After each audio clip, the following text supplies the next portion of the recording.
Good morning, everybody.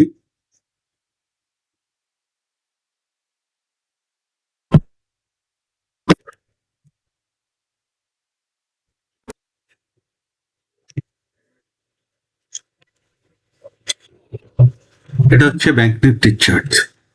তো bank নিফটির চার্টে কালকে একটা আপ মুভ দিয়েছে। তো আপ মুভ দেওয়াতে কি হলো, ডিরেকশন তো আপ, কিন্তু বায়াররা সব এই ট্রেন্ড লাইন এই ট্রেন্ড লাইন দেখে এই উপরে সেল করছে, নিচে বাই করছে, উপরে সেল করছে, নিচে বাই করছে, উপরে সেল করছে, নিচে বাই করছে, উপরে সেল, নিচে বাই, এরকম করেই যাচ্ছে। তো মার্কেটের ডিরেকশন অনুযায়ী বাই করার উচিত, কিন্তু এখানে একটা সমস্যা হয়ে গেছে। মাঝে মার্কেট যখন এরকম ট্রেন্ড লাইন গঠন করে, সবাই যখন দেখতে পায়, তখন একসাথে অনেক রিটেল বায়ার আসে, কিন্তু মার্কেট তো সব বায়ারদের প্রফিট দিতে পারে না। সেক্ষেত্রে আমাদেরকে যখন মার্কেটের পজিশন দেখে এই বায়ারদের টার্গেট করার জন্য সেল করতে হয়। মার্কেটের ডিরেকশনে সবসময় চললে হয় না। এটা এক নম্বর কারণ। কালকে একটা বাউন্স ব্যাক দিয়েছে, গ্যাপ ফিল আপ করে দিয়েছে। মার্কেট যে আগের দিন গ্যাপ ডাউন ওপেনিং দিয়েছিল, সেই গ্যাপটা আজকে ফিল আপ করে দিয়েছে। তো আজকে ফিল আপ করে দেওয়াতে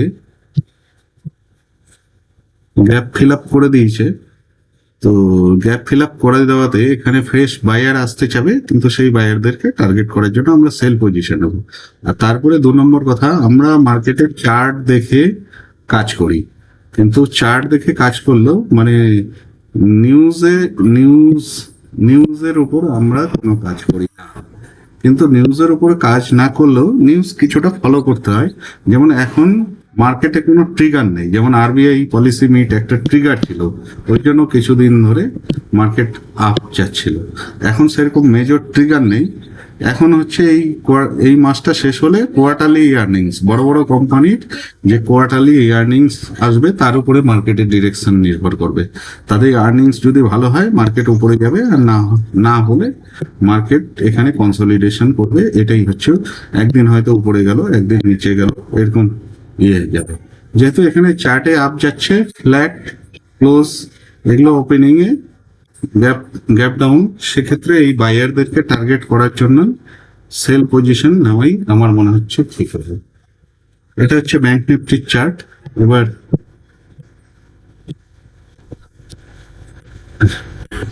নিফটির চার্টেও মার্কেট এই যে আপ ডিরেকশন দিয়েছে, দিয়ে এই আপ ধীরে ধীরে ধীরে ধীরে আপের দিকে যাচ্ছে। এখানে বায়ার আসছে, ফ্ল্যাট টু ক্লোজ ওপেনিং এ বায়ারদের টার্গেট করার জন্য সেল করতে হবে। যদি বড় সড়ো গ্যাপ আপ ওপেনিং দেয়, বড় সড়ো গ্যাপ আপ ওপেনিং এই রেজিস্ট্যান্সের উপরে ওপেনিং দেওয়ার পরেও আমরা বাইং এ যাব না, যদি 10 থেকে 15 মিনিট হোল্ড করে, সেক্ষেত্রে এই বায়াররা সেফ। মানে মার্কেট ওখানে হোল্ড করতে হবে 10-15 মিনিট, কনসলিডেশন করলে এই বায়াররা সেফ, তখন সেলাররা ট্র্যাপ হবে। সেক্ষেত্রে আমরা একমাত্র বাই করতে পারি। তাছাড়া তাছাড়া ফ্ল্যাট ক্লোজ গ্যাপ ডাউন এগুলোতে এই বায়ারদেরকেই টার্গেট করার জন্য সেল পজিশন নিলেই সব থেকে ভালো। কারণ মার্কেটের ডিরেকশন আপ, কিন্তু আপ হলেও আমরা আপ ডিরেকশনে এদের সঙ্গে সবার সঙ্গে বাইক পজিশন করলে সেখানে লস হওয়ার সম্ভাবনা থাকবে, ট্র্যাপ হওয়ার সম্ভাবনা থাকবে। তো সেই জন্য এখানে একটু কসাসলি চার্ট দেখে শুনে কাজ করাই সব থেকে ভালো। এখানে আমার মনে হচ্ছে সেলিং পজিশন বেশি লাভদায়ক। এখন দেখা যাক মার্কেট ওপেন হোক, চার্ট দেখে ক্যান্ডেল দেখে আমরা পজিশন প্রি ওপেনিং আমাদের দেখিয়েছে flat to positive. Sensex 72 point 73 point up, bank Nifty 30 point up, Nifty 31 point up. আর এখানে আরেকটা কথা বলতে ভুলে গেছি, সেন্সেক্সের চার্টও সেম অনেকটা নিফটির চার্টের মতোই আপ হয়ে এখানে হোল্ড করতে শুরু করেছে। এখন দেখা যাক বাজার ওপেন হোক, তারপরে এখানে বাজার ফ্ল্যাটের কাছাকাছি ওপেনিং দিয়েছে, তো আমরা এখানে একটা সেল সাইডের পজিশন করে নিচ্ছি।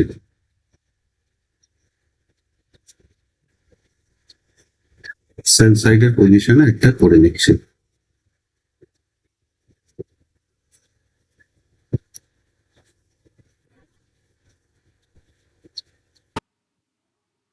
এটাও একটা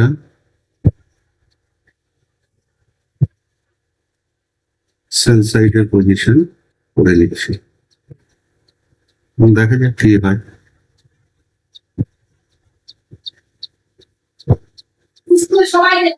পজিশনটা একটু হড়বড়িতে করে দিয়েছি, তাই একটু লস দেখাচ্ছে। তো যাই হোক, এখানে আমরা হড়বড়িতে যখন পজিশন করেই ফেলেছি, তখন কিছু এক্সট্রা কোয়ান্টিটি অ্যাড করে নিই, দেখা যাক কি হয়। এক্সট্রা কোয়ান্টিটি অ্যাড করে নিলাম, এখন দেখি কি হয়। তো এখানে আমরা কিছুটা প্রফিটে চলে এসেছি। নিফটি সেলিং এ ব্যাংক নিফটি হোল্ড করছে। নিফটি এতটা সেলিং দেখিয়েছে, ব্যাংক নিফটি এখানে হোল্ড করছে। এটা একটা ইয়ের ব্যাপার, দেখি আমরা টার্গেট অ্যাচিভ হলেই বেরিয়ে যাব।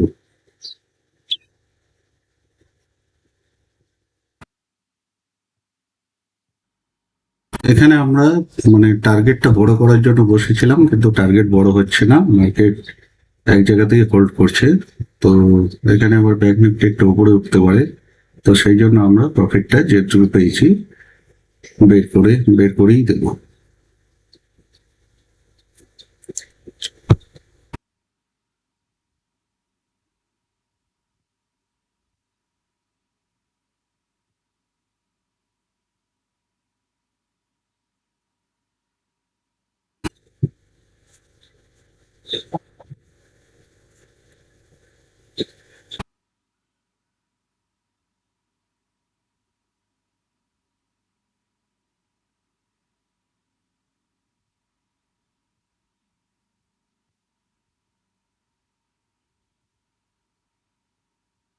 প্রফিট বাড়ছে না, মানে অনেকক্ষণ বসে আছি যে প্রফিটটা যদি বড় হয়, কিন্তু প্রফিট বাড়ছে না, এক জায়গাতেই হোল্ড করছে। তো আমরা অপেক্ষা করতে একটু ভয় পাচ্ছি, যদি আবার প্রফিটটা লসে কনভার্ট হয়ে যায়।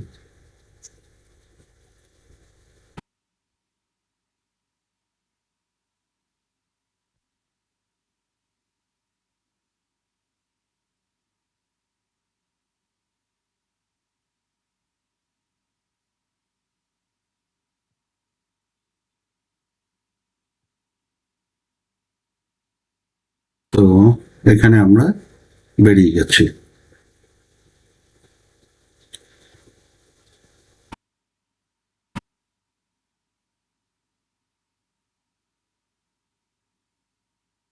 ক্লোজিং প্রাইসের কাছাকাছি, তো যে কোনো সময় অপোজিট মুভমেন্ট দিতে পারে।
তো প্রফিট আমাদের বড় হচ্ছে না, ভাবছিলাম যে একটু প্রফিটটা বড় করা যায় নাকি, কিন্তু প্রফিট বড় হচ্ছে না, সেক্ষেত্রে ছোটই করে দিচ্ছে প্রফিট।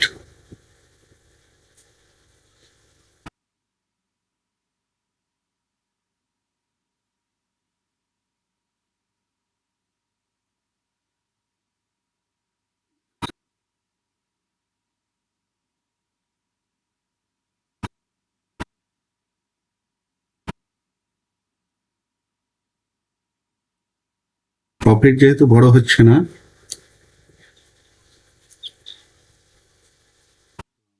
এখানে বেরিয়ে যাচ্ছি।